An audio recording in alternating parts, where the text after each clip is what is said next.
Assalamualaikum warahmatullahi wabarakatuh. Bismillahirrahmanirrahim. Alhamdulillahirabbil alamin. Allahumma shalli ala sayyidina Muhammad wa ala ali sayyidina Muhammad. Anak-anak semuanya yang saya sayangi, kali ini kita awali kultum pada hari ini dengan menyimak sebuah puisi yang akan dibawakan oleh salah satu siswa SMP Negeri 1 Madiun. Kita lihat puisi. Aku mengabdi kepada Tuhan bukan karena takut neraka,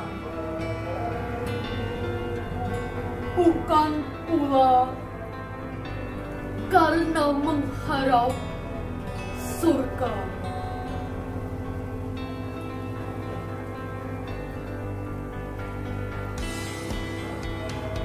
Tetapi aku mengabdi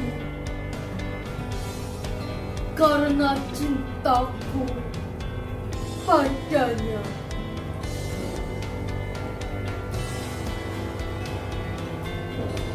Ya Allah,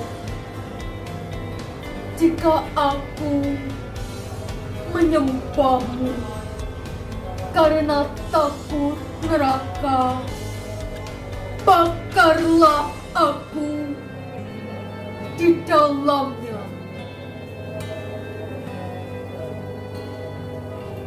Dan jika aku menyembahmu karena mengharap surga, maka campakkanlah aku darinya.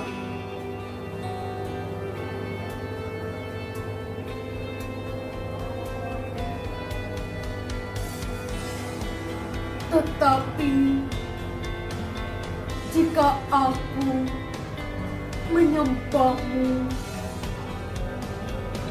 demi Engkau semata, janganlah Engkau enggan memperlihatkan keindahan wajahmu yang abadi padaku.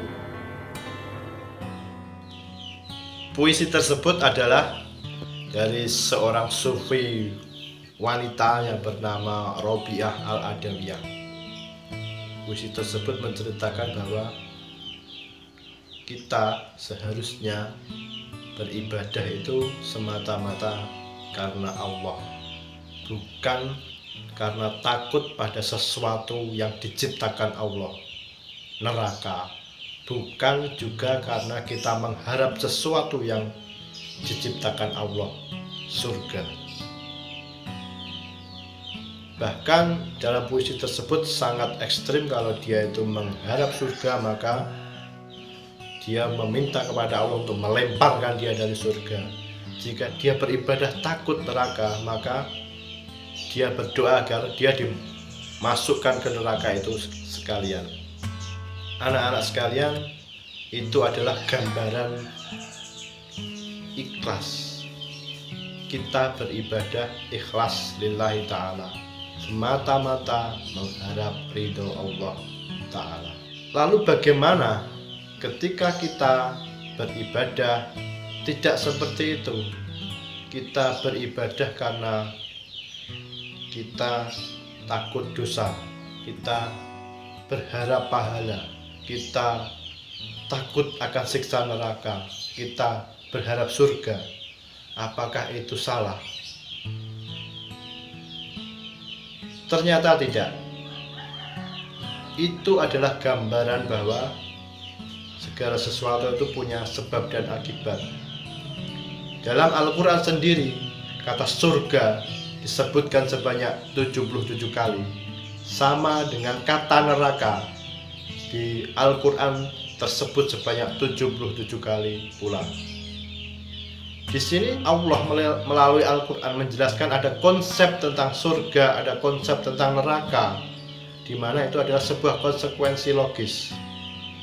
Dalam artian, ketika seseorang mungkin sudah bisa menyandarkan amalnya, menyandarkan perbuatannya hanya kepada Allah semata, maka bukan berarti orang yang belum bisa seperti itu adalah yang salah, tetapi itu juga benar, mungkin tapi levelnya di bawahnya. Bisa dikatakan ikhlas juga bukan sesuatu yang tidak benar. Misalnya kita juga diajarkan doa dari Al-Quran, Rabbana atina fid dunya hasanah wa fil akhirati hasanah wa qina adzabannar. Wa qina adzabannar. Kita berlindung dari siksa api neraka. Itu sumbernya dari Al-Quran. Berarti Allah mengajarkan umatnya untuk berdoa seperti itu juga. Maka dari itu ketika kita minta perlindungan kepada Allah karena kita takut Al-Quran, maka juga tidak ada salahnya. Begitu juga banyak doa yang lain ketika kita meminta agar kita dimasukkan ke dalam surga. Ada juga yang takut pada siksa kubur dan siksa neraka. Allahumma inni a'udzubika min adzabil qabri wa min adzabin nar. Maka tentu saja tidak salah. Jika kita buat sebuah urutan, maka posisi yang paling tinggi nomor 1 tadi ikhlas, yaitu semata-mata mengharap ridha Allah Ta'ala. Dia sudah tidak takut neraka atau mengharap surga.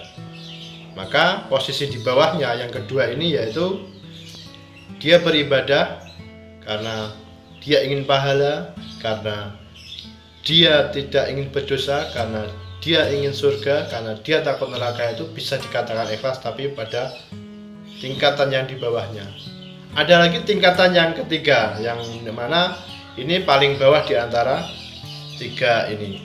Jadi kalau kita melakukannya ketiga ini, kita masih bisa dikatakan ikhlas, meskipun kita berharap sesuatu tidak seperti yang nomor 1 tadi, ridho Allah semata.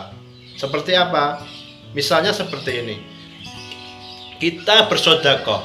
Dalam hadis Rasulullah disebutkan bahwa ada 5 perkara dalam setiap sedekah atau sedekah. 3 diantaranya itu yaitu perkara dunia, agar rizkinya diperbanyak lagi, agar dia terhindar dari penyakit, agar dia terhindar dari bahaya. Ketika kita melakukan sedekah, agar kita berharap harta kita di dunia semakin banyak, agar kita terhindar dari penyakit, agar kita terhindar dari semua yang membahayakan, maka itu tidak salah, karena itu sesuai dengan ajaran Rasulullah juga, meskipun itu adalah perkara dunia. Contoh yang lain, kita sering melakukan sholat duha, di mana Rasulullah mengajarkan dengan sholat duha tersebut rizki kita akan dipermudah, dilebarkan. Kalau kita melakukan sholat duha karena Rasulullah menjanjikan seperti itu, apakah kita termasuk tidak ikhlas? Tentu saja masih dibilang ikhlas, karena kita tidak menyimpang dari apa yang diajarkan Rasulullah tersebut.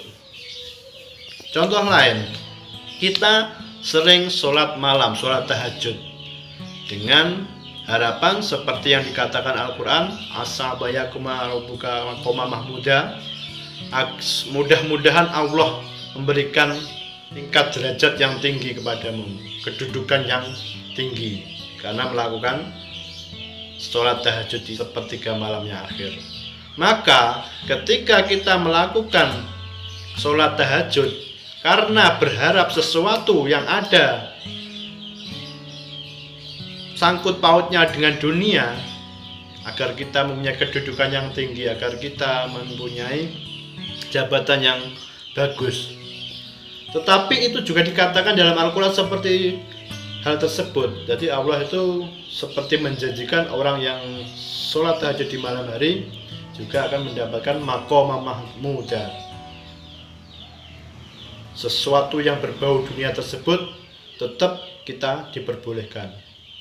Itu juga termasuk ikhlas, meskipun dalam tingkatan yang paling bawah. Jadi jangan gampang-gampang, jangan mudah kita itu menjustifikasi orang lain. Dia itu tidak ikhlas, dia itu berharap dunia, dia itu matre, dia itu takut neraka. Karena semuanya itu juga tidak menyimpang dari ajaran Al-Quran dan Al-Hadis. Sekian khotbah pada hari ini. Wabillahi taufiq wal hidayah. Wassalamualaikum warahmatullahi wabarakatuh.